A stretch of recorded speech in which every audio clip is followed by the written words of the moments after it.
Court room के कटघरे में खड़ी नव्या जज साहिबा के सामने चीख चीख कर कह रही थी, मैंने कोई अपराध नहीं किया है। जज साहिबा, मैंने तो वही किया है जो एक अपराधी को मिलना चाहिए। अगर फिर भी आप मुझे सजा देना चाहती हैं तो मुझे मंजूर है आपका हर फैसला।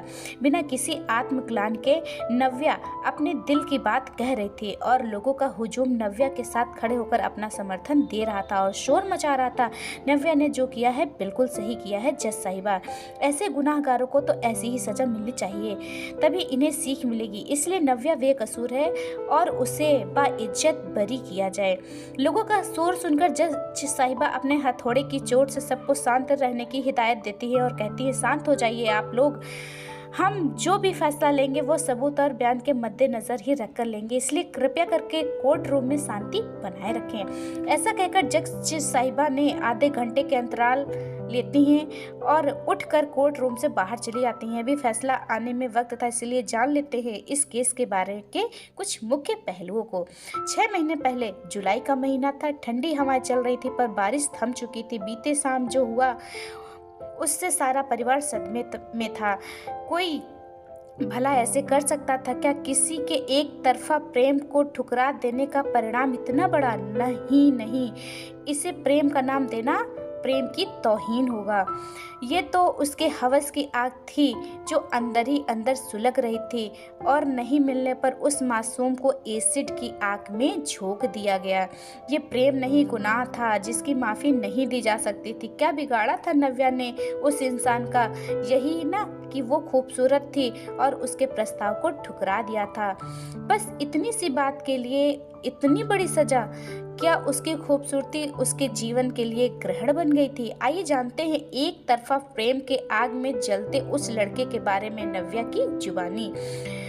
नव्या 22 साल की साधारण लड़की। ऐसे तो मैं खुद को इतनी खूबसूरत नहीं मानती, पर मेरे चाहने वाले मुझे भला की खूबसूरत मानते थे, इसीलिए तो आए दिन मंचलों का खत हमारे दरवाजे पर टंगा रहता था। पर शुक्र था ये खत मेरे बाबूजी के हाथ नहीं लगता, वरना मेरा घर से निकलना बंद। आखिर वो 2 जवान बेटी के बाप जो ठहरे, एक तो वो अकेले हमारी जिम्मेदारियों को उठा रहे थे, दूसरी तरफ माँ बचपन में ही भगवान को प्यारी हो गई। ऐसे में कितना कठिन होता है एक पिता के लिए ऐसे सिचुएशन में घर और बाहर और 2 जवान बेटियों को संभालना। ये बात मेरे बाबूजी से अच्छे कोई नहीं जान सकता था। खैर, मैं खुद इन सब चीज़ों से दूर रहती। ये प्रेम व्रेम मेरी समझ से परे थे। मैं शादी करूँगी तो अपने बाबूजी के पसंद के लड़के से, ये हमेशा मेरे दिमाग में रहता था।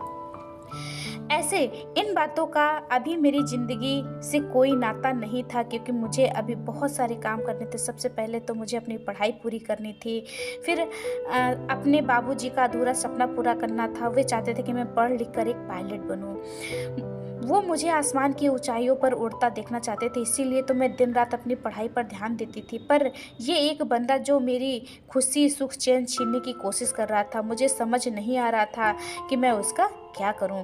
हर दिन सुबह से शाम तक बस मेरी बेड की खिड़की के सामने खड़ा रहता था। पता नहीं ऐसे लोगों का क्या कहूँ। ये कैसी दीवानगी थी उसकी, भगवान ही जाने क्या मिलता था ऐसा करके, ऊपर वाला ही जाने। पर मुझे इतना ज़रूर पता था कि ये कुछ और नहीं, हम लड़कियों की ज़िंदगी बर्बाद करने का एक तरीका था इन लड़कों का बस।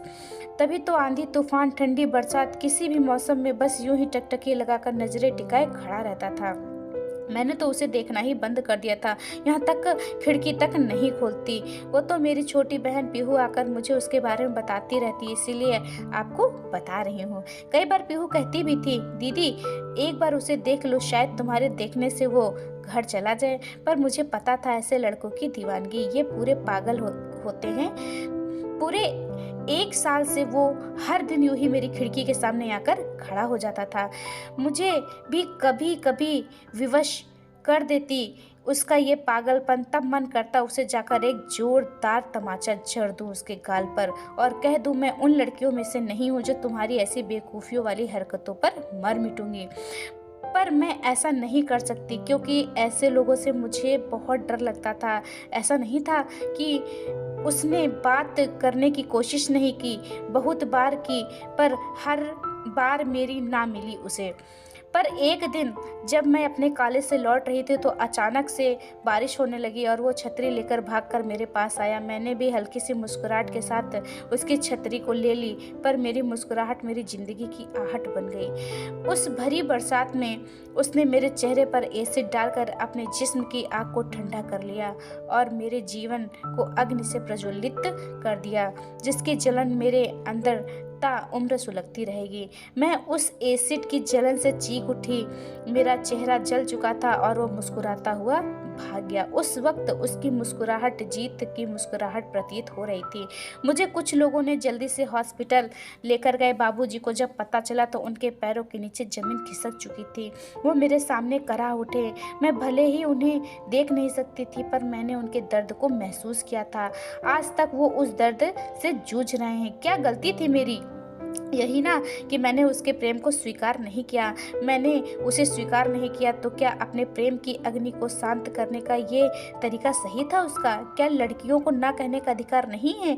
क्यों कुछ लड़के अपने प्रेम को अपना आधिपत्य समझ लेते हैं? क्या यही संस्कार माँ बाप अपने बच्चों को देते हैं? मैं तो इस एसिड की अग्नि से रोज थोड़ा थोड़ा जलती थी, पर अब उसे भी जलाना होगा, उसे भी वही सीख देना होगा। यही सोचकर इस हादसे के बाद जब उसे सजा मुक्कर हुई, उस दिन जब उसे जेल ले जा रहे थे, तब मैंने पुलिस वालों से सिर्फ 5 मिनट अकेले में मिलने का मौका मांगा।